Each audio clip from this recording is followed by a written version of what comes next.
أشهد أن لا إله إلا الله وحده لا شريك له وأشهد أن محمدا عبده ورسوله أما بعد فأعوذ بالله من الشيطان الرجيم بسم الله الرحمن الرحيم الحمد لله رب العالمين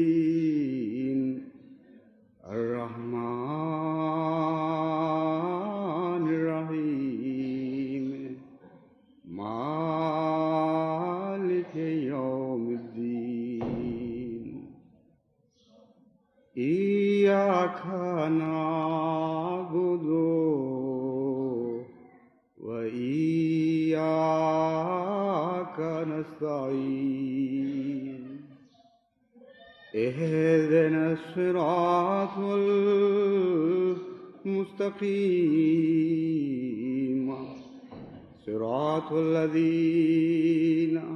أنعمت عليهم غير المغضوب عليهم ولا الضالين۔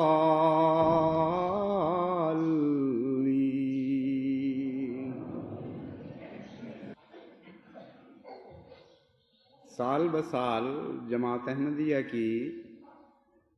جلسہ سالانہ کی ضروریات بڑھتی چلی جا رہی ہیں، اور شاید اتفاق سے بعض حالات کی مجبوری سے کوئی ایک آدھ سال ہی ایسا آیا ہوگا جبکہ گزشتہ جلسہ سالانہ کے مقابل پر کسی آنے والے جلسہ سالانہ کی حاضری کم ہوئی ہو، لیکن اس عمومی تدریجی ترقی کے علاوہ بعض ایسے ادوار بھی آ سکتے ہیں، اور ہم ان ادوار کو خوش آمدید کہتے ہیں، جن میں اللہ تعالیٰ اپنے فضل سے غیر معمولی ترقی عطا فرمائے اور مہمانوں کی آمد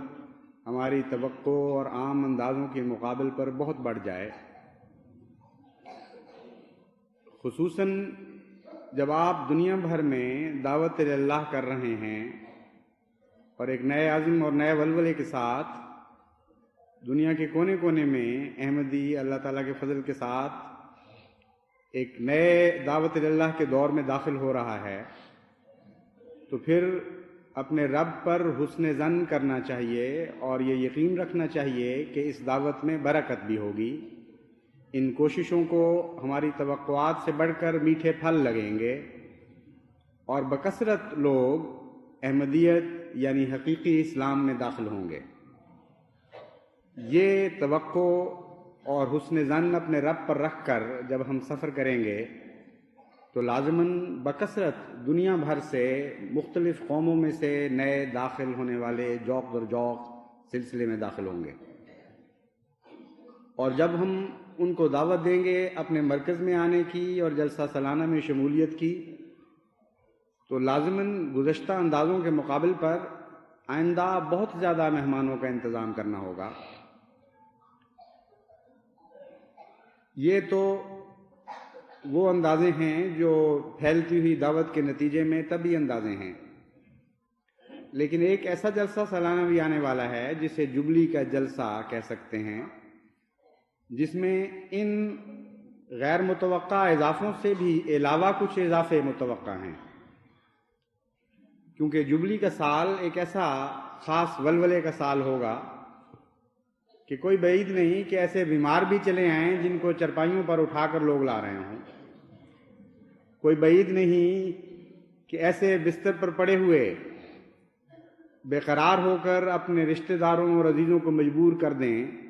کہ اگر تمہیں یہ خوف ہے کہ میرے سفر سے میری زندگی کو خطرہ لاحق ہے تو مجھے ربوہ پہنچ کے مرنے دو بجائے اس کے کہ یہاں اپنے گھر میں اکیلے اپنے بستر پر جان دوں۔ تو ایسے غیر معمولی ولولے اور جوش کے سالوں میں تو جو لوگ عام طور پر نہیں آیا کرتے یا نہیں آ سکتے وہ بھی چلے آیا کرتے ہیں۔ اس کے لیے ہم نے کیا تیاری کی ہے، یہ وہ سوال ہے جس کی طرف میں جماعت کو متوجہ کرنا چاہتا ہوں۔ گزشتہ متعدد سالوں کا تجزیہ کرنے سے ہم اس نتیجے پہ پہنچے ہیں کہ دن بدن جماعتی قیام گاہوں کے مقابل پر انفرادی قیام گاہوں میں ٹھہرنے کا رجحان بڑھتا چلا جا رہا ہے، اور معاشرتی تبدیلیوں کے نتیجے میں یہ ایک طبی امر ہے۔ قادیان کے زمانے میں مجھے یاد ہے کہ بہت سے لوگ یہ پسند کیا کرتے تھے کہ اجتماعی قیام گاہوں میں ٹھہریں، اور بہت اچھے اچھے دنیاوی معیار کے احمدی جن کا عام رہن سہن کا معیار اس زمانے کے لحاظ سے بہت اونچا تھا، وہ بھی پرالی اور کھوری کے اوپر لیٹ کر باقی جماعت کے ساتھ رہ کر اپنا وقت بسر کرنا زیادہ پسند کیا کرتے تھے، اور ایسا پیارا ذکر الہی کا ماحول ہوا کرتا تھا۔ حضرت مسیح موعود علیہ الصلوۃ والسلام کے صحابہ باتیں بیان کیا کرتے تھے کہ ان کی راتیں ذکر الہی میں رس بس جاتی تھیں اور غیر معمولی لذت پاتے تھے، لیکن وہ ایک خاص ماحول تھا، وہ ان خاص دنوں کے ساتھ وہ آہستہ آہستہ ماضی کا قصہ بن گیا۔ پھر معاشرتی تبدیلیاں پیدا ہوئیں، پھر خاندانی یونٹ میں زیادہ کشش پیدا ہو گئی، پھر آرام طلبی زیادہ ہو گئی۔ نتیجے یہ نکلے کہ لوگ یہ زیادہ پسند کرنے لگے کہ ہم اپنے بیوی بچوں کے ساتھ رہیں اور اجتماعی قیام گاہ میں نہ جائیں۔ اس رجحان کو تو اب ہم تبدیل نہیں کر سکتے سوائے اس کے کہ جب مجبوری درپیش ہو اور یہ اعلان کرنا پڑے کہ یہ سب خاندانی یونٹ کو توڑ کر اپنی اپنی قیام گاہوں میں چلے آؤ۔ یہ تو ایک الگ استثنائی صورتحال ہو سکتی ہے، ایسا ہوتا بھی رہا ہے۔ مثلا بارش کے وقت ہمیں مجبوراً بعض اوقات یہ کہنا پڑا کہ جو خیمے خاندانوں کو الاٹ کیے ہوئے تھے وہ اب خاندانوں کے لیے نہیں رہیں گے، کیونکہ اس میں کم تعداد سمائی جاتی ہے، اس لیے عورتیں الگ ہو جائیں، مرد الگ ہو جائیں، اور اس کے نتیجے میں اللہ کے فضل سے جماعت نے فوراً تعاون کیا۔ تو ایسے حالات میں تو اب بھی یہی ہوگا، لیکن بالعموم اس رجحان کو اب ہم بدل نہیں سکتے۔ چنانچہ جماعت کے ان افراد پر ذمہ داری بڑھ جاتی ہے جو انفرادی طور پر مہمان رکھنا چاہتے ہیں اور ہمیشہ سے شوق کے ساتھ مسیح موعود علیہ الصلوۃ والسلام کے مہمانوں کو انفرادی طور پر رکھتے چلے آئے ہیں۔ دو قسم کے مہمان ہیں جن کو انفرادی طور پر گھروں میں مہمان ٹھہرایا جاتا ہے۔ ایک وہ جو ذاتی تعلقات کی بنا پر بعض دوستوں کے پاس یا عزیزوں کے پاس چلے آتے ہیں، میں ان کی بات نہیں کر رہا، میرے ذہن میں وہ مہمان ہیں جن کے ساتھ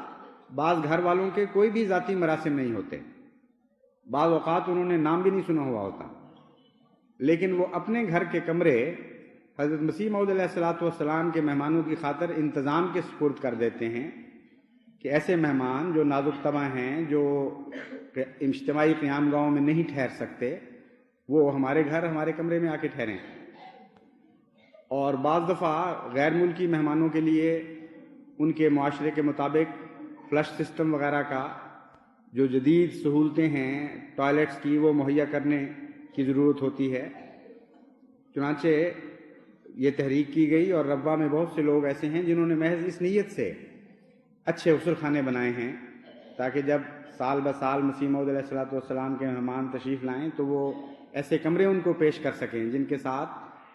ان کی سہولت اور مزاج کے مطابق غسل خانے بھی ہوں۔ یہ جو ضرورت ہے پرائیویٹ قیام گاہوں میں اجتماعی انتظام کے تابع مہمان ٹھہرانے کی ضرورت، اس پر بہت زیادہ بوجھ پڑنے والا ہے۔ اس لیے اس کے دو ہی حل ہیں جو میرے ذہن میں آ رہے ہیں۔ اول یہ کہ جن لوگوں کے مکان بن چکے ہیں ان کو یہ تحریک کی جائے کہ اپنی ضرورت ہو یا نہ ہو محض للہ گھر میں ایسے کمروں کا اضافہ کریں جو خالصتاً جلسہ سالانہ کے مہمانوں کی خاطر تعمیر کیے جائیں، اور جہاں تک توفیق ہو ان کے ساتھ غسل خانے وغیرہ بھی ایسے بنائیں جن میں ایک زیادہ تعداد میں مہمان آسانی کے ساتھ اپنی ضروریات پوری کر سکیں۔ اس نیت کے ساتھ اگر گھروں میں ہر گھر میں ربوہ کے کچھ کمروں کا اضافہ ہو جائے تو اس سے ایک غیر معمولی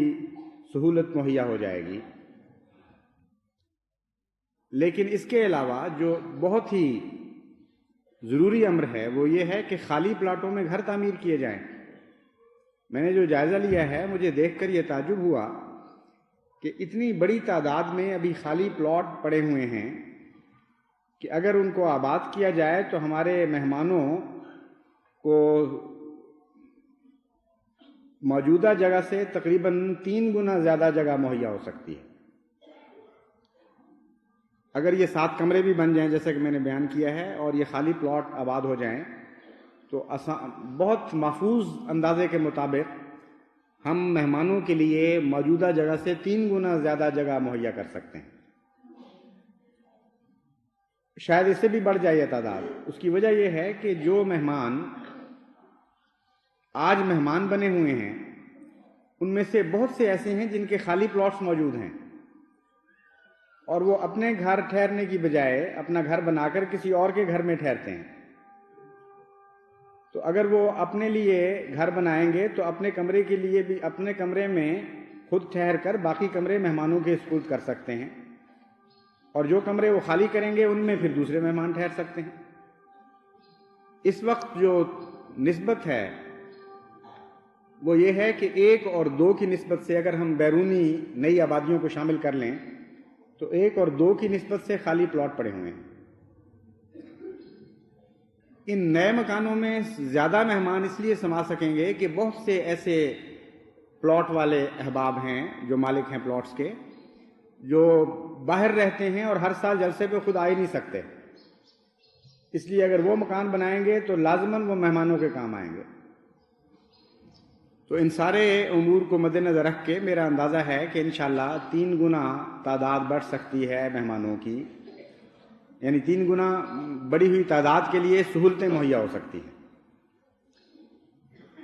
جو خالی پلاٹس کے مالکان ہیں ان کا دراصل ان پلاٹس پر شرعی یا اخلاقی یا قانونی حق باقی نہیں ہے۔ وجہ یہ ہے کہ جب پلاٹ ان کو دیے گئے تھے جماعت کی طرف سے تو اس معاہدے کے ساتھ دیے گئے تھے کہ 6 مہینے کے عرصے میں تم اگر اس پر مکان تعمیر نہیں کرو گے، خواہ وہ چھوٹا مکان ہی کیوں نہ ہو، تو تم اپنے حق کے ملکیت کو کھو بیٹھو گے۔ پھر جماعت کو یہ حق حاصل ہوگا کہ یہ قیمت تمہیں دے کر، جس قیمت پر تم نے یہ پلاٹ خریدے ہیں، کسی اور کو اس قیمت پر یا کسی اور قیمت پر یہ پلاٹ دے دے۔ تو آج تک تو اس حق کو استعمال نہیں کیا گیا، یعنی نصیحت کی گئی، سمجھایا گیا، مگر ضرورت نہیں سمجھی گئی کہ اس حق کو استعمال کیا جائے۔ مگر جس تیزی کے ساتھ سلسلے کی ضروریات بڑھ رہی ہیں، اب وقت آ گیا ہے کہ جماعت اگر مجبور ہو تو اس حق کو استعمال کرے۔ کسی کا حق نہیں ہے کہ ربوہ میں خالی جگہوں کو لے کر بیٹھا رہے اور وہ جگہیں کسی کام نہ آ رہی ہوں، اور سال ہا سال گزر گئے، کوئی معمولی عرصہ تو نہیں ہے۔ 1949-50 میں جو جگہیں الاٹ کی گئی تھیں، اب اندازہ آپ کر سکتے ہیں کہ تقریباً 34 سال گزر چکے ہیں۔ 34 سال کا عرصہ کوئی معمولی عرصہ تو نہیں ہوتا، اس لیے اگر وہ مکان نہیں بنا سکتے تو جگہ چھوڑ دیں۔ ہمیں اور بھی بہت سی ضرورتیں ہیں، بیوت الحمد کے ہی کام آئیں گے اور کچھ نہیں۔ تو بہت سے غرباء ہیں بیچارے جو محروم ہیں جگہوں سے، ان کو یہ الاٹ کر دی جائیں گی، اور چونکہ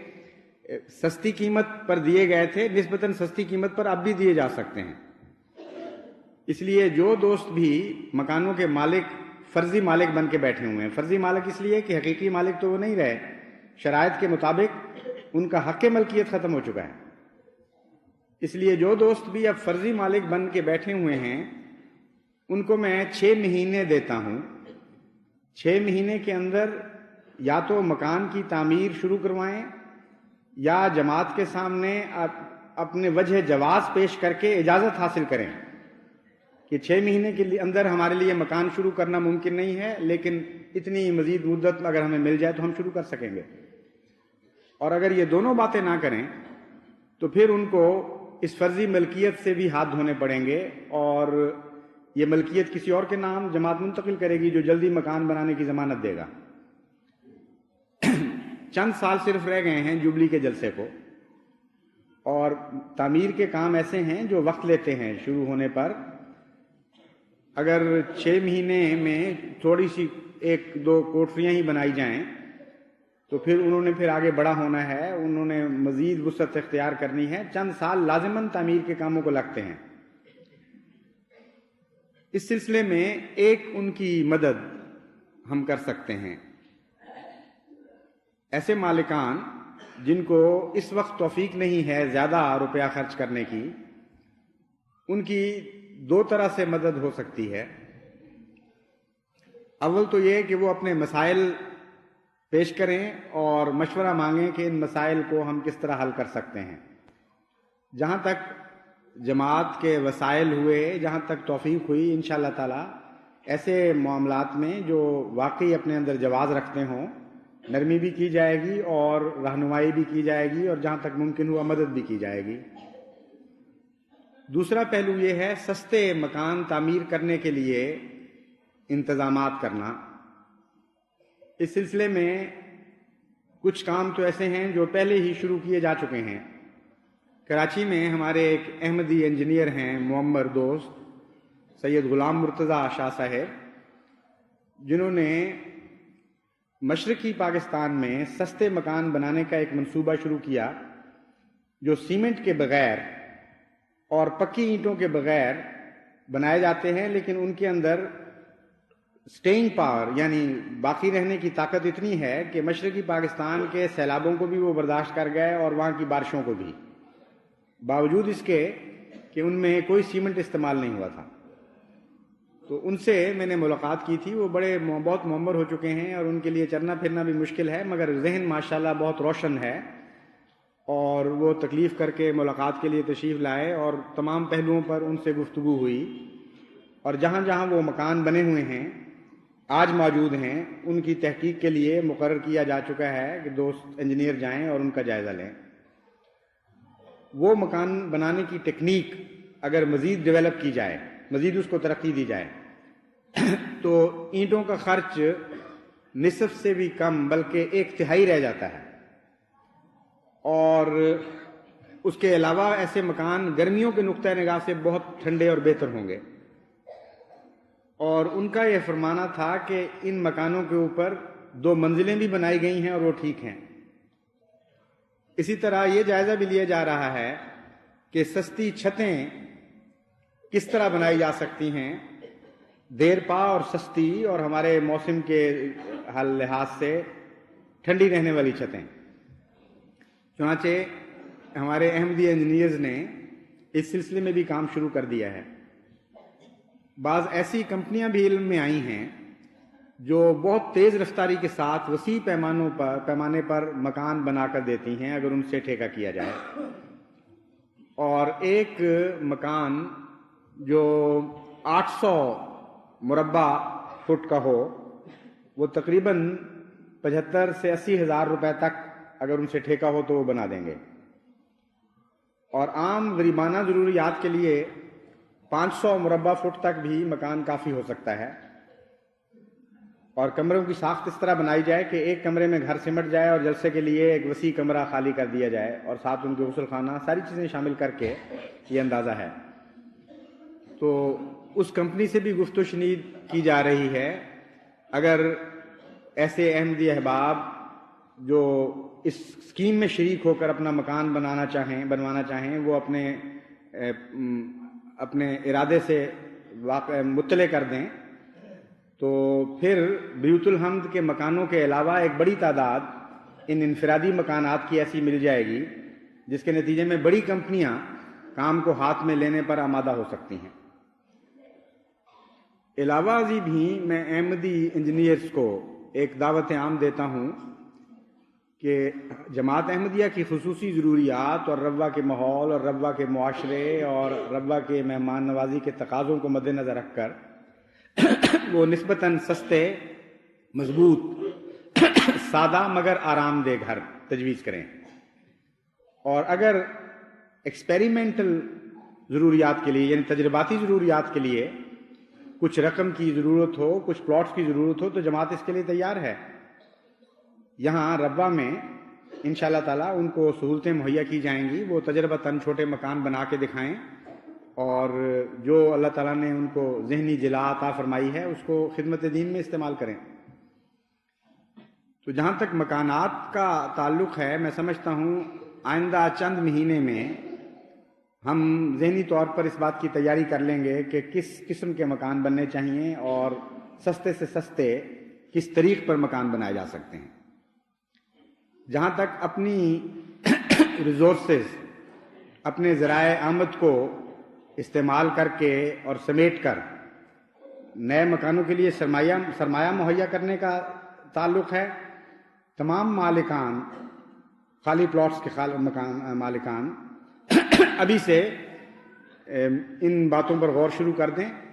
اور جہاں تک ممکن ہو اپنے لیے سرمایہ مہیا کرنے کی کوشش کریں، کیونکہ جیسا کہ میں نے بیان کیا ہے جماعت کی ضروریات اب ان کی ذاتی ضروریات کا انتظار نہیں کریں گی، اور نہ یہ ہو سکتا ہے مزید، کیونکہ سلسلے کے کاموں کو بہرحال ترجیح دی جائے گی، اور ہر احمدی اس عہد میں داخل ہے کہ میں دین کو دنیا پر مقدم رکھوں گا۔ اس لیے ہر وہ احمدی جو اس عہد بیعت میں داخل ہے، خواہ وہ قانونی لحاظ سے حق بھی رکھتا ہو تب بھی وہ اپنا حق دے بیٹھا ہے سلسلے کو،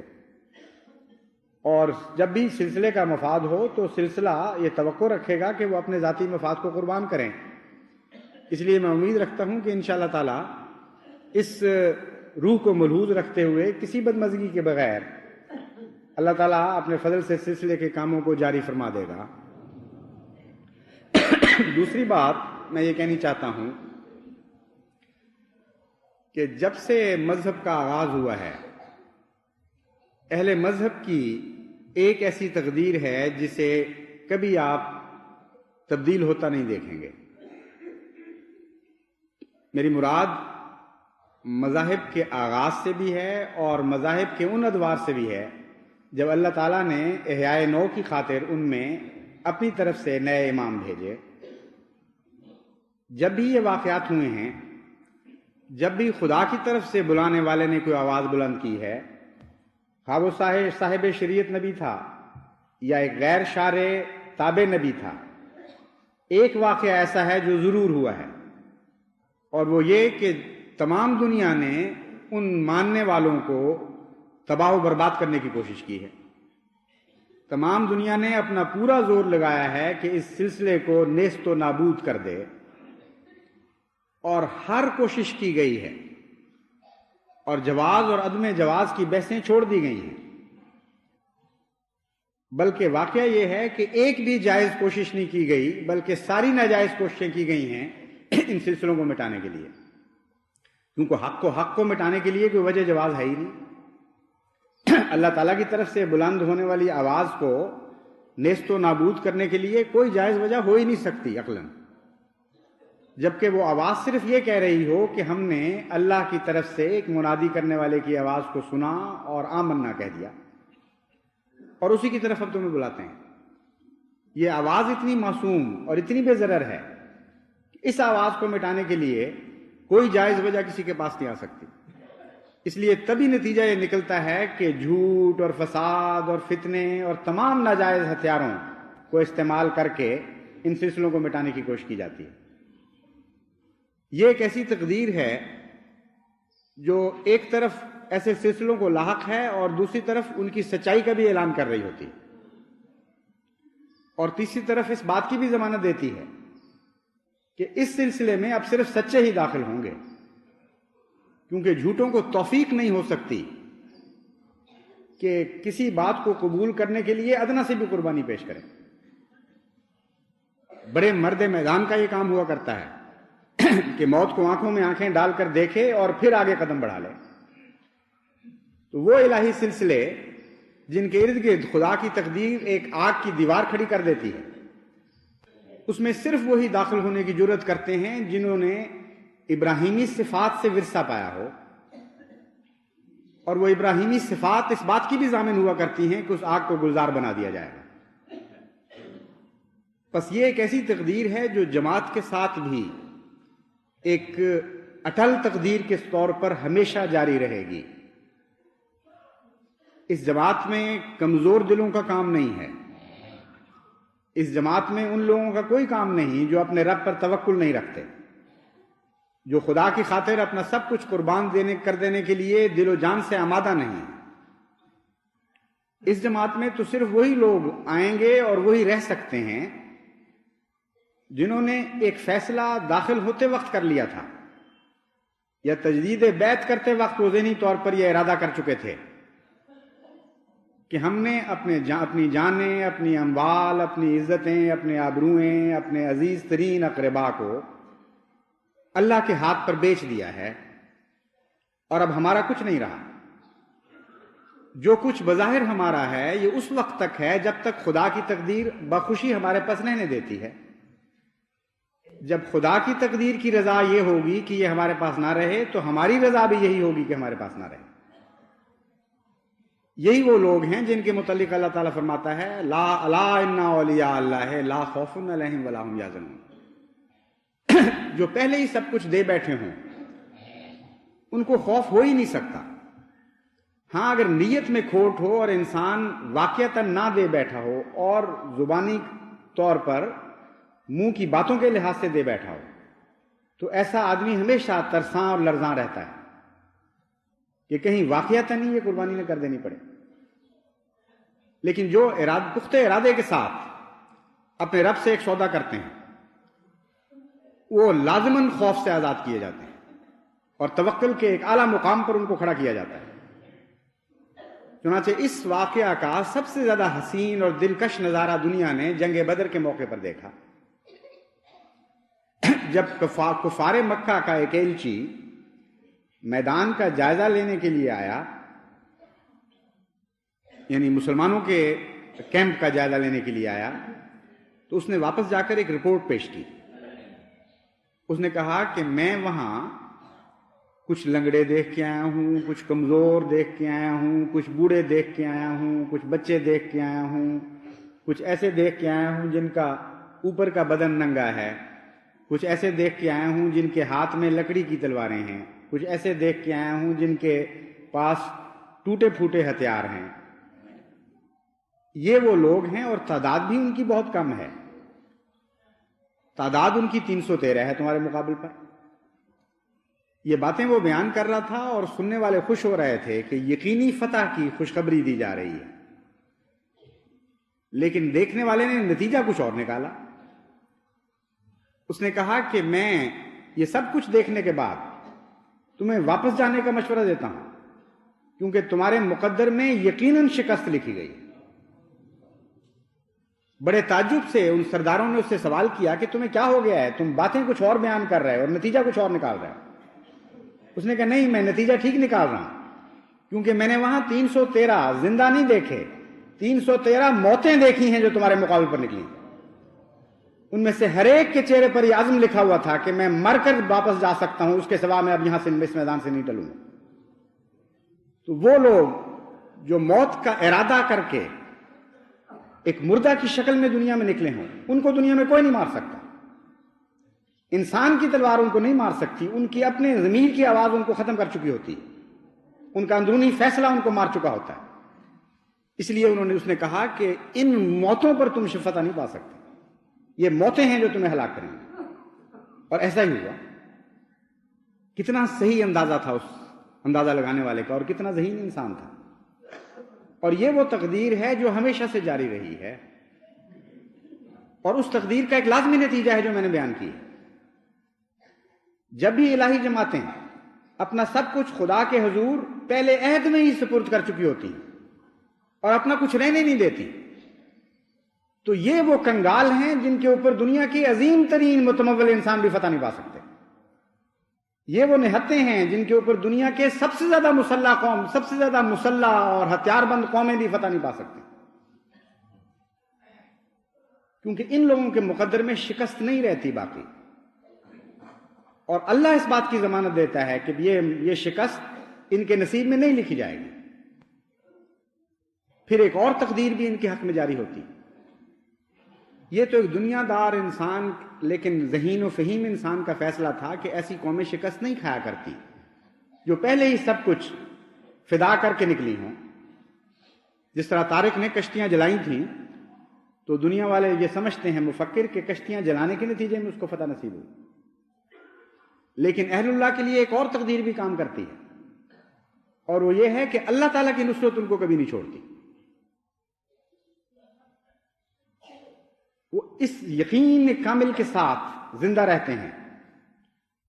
کہ باوجود اس کے کہ ہم سب کچھ اپنے خدا کو دے بیٹھے ہیں، ہمارا خدا بھی اپنا سب کچھ ہمیں دے بیٹھا ہے، اور ہمارے اموال اب سانجے ہو چکے ہیں. جو کچھ ہمارا ہے وہ خدا کا ہوا ہے، لیکن جو کچھ خدا کا ہے وہ بھی ہمارا ہو چکا ہے. اور جس قوم کے ساتھ اللہ تعالیٰ کی قوت اور غلبے کی تقدیر شامل ہو جائے، اس قوم کو دنیا میں کون شکست دیا کرتا ہے؟ کون شکست دے سکتا ہے؟ اس لیے اس یقین کامل کے ساتھ وہ قومیں زندہ رہتی ہیں، اور یہ یقین ہمیشہ سچا نکلتا ہے. مڑ کر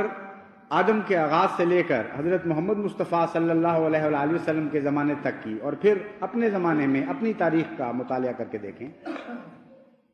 کس دن خدا نے اپنے ان کمزور بندوں کو اکیلا چھوڑا ہے؟ کس دن خدا نے اجازت دی ہے ان نہتے درویشان الہی کو دنیا والوں کو شکست دینے کی توفیق ملے؟ کبھی ایسا نہیں ہوا، نہ کبھی آئندہ ایسا ہوگا. اس لیے میں آپ کو یقین دلاتا ہوں کہ دعاؤں سے کام لیں. ہمارا ہتھیار دعائیں ہیں، ہمارے تمام اسباب کا شہتیر دعائیں ہیں. یہ اسباب کے بالے اس دعا کے شہتیر پر لٹکے ہوئے ہیں. اگر دعاؤں سے آپ غفلت نہیں کریں گے، اگر آپ کا توکل کامل ہوگا، تو میں خدا کی قسم کھا کے کہتا ہوں کہ اللہ تعالیٰ کی نصرت آپ کو کبھی نہیں چھوڑے گی. یہ ایک اٹل تقدیر ہے جو لازماً آپ کے لیے ظاہر ہوگی، اور پہلے بھی ہمیشہ ظاہر ہوتی رہی. خدا ایک ایسا وفادار دوست ہے کہ دنیا میں اس جیسی وفا کبھی کسی نے نہیں دیکھی. وہ ایک ایسا طاقتور دوست ہے کہ اس کے مقابل پر دنیا کی ساری طاقتیں ہیچ ہو جایا کرتی ہیں، اور اس طرح جس طرح سیلاب کے مقابل پر تنکے بہ جاتے ہیں، اس طرح دنیا کی طاقتیں ان خدا کی طاقت کے مقابل پر بہ جایا کرتی ہیں. ان کوئی نشان نہیں ملتا. کبھی وہ خاک بن کر اڑ جاتی ہیں، کبھی وہ اپنی ہی آگ میں بھسم ہو جایا کرتی ہیں. ہزار تدبیریں ہیں خدا کی ایک تقدیر میں جو اپنا کام کر دکھایا کرتی ہیں. اس لیے آپ ثابت قدم رہیں، آپ اپنے توکل کے مقام سے نہ ہٹیں.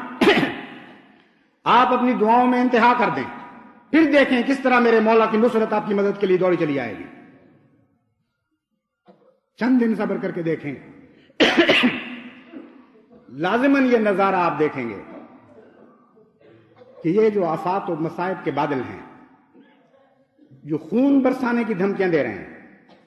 انہی میں سے قطرات محبت ٹپکیں گے آپ کے لیے. ان جان لینے والوں میں جان فدا کرنے والے دوست آپ کے لیے پیدا ہوں گے.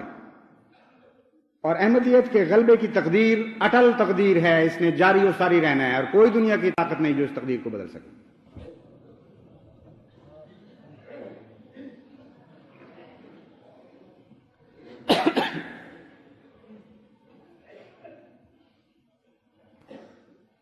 الحمدللہ نحمدہ ونستعینہ ونستغفرہ ونؤمن بہ ونتوکل علیہ ونعوذ باللہ من شرور انفسنا ومن سیئات اعمالنا ومن يهده الله فلا مضل له ومن يضلله فلا هادي له ونشهد أن لا إله إلا الله وحده لا شريك له ونشهد أن محمدا عبده ورسوله عباد الله رحمكم الله إن الله يأمر بالعدل والإحسان وإيتاء ذي القربى وينهى عن الفحشاء والمنكر والبغي يعظكم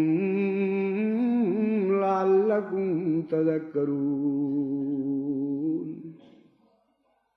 اذكروا الله يذكركم وادعوه يستجب لكم ولذكر الله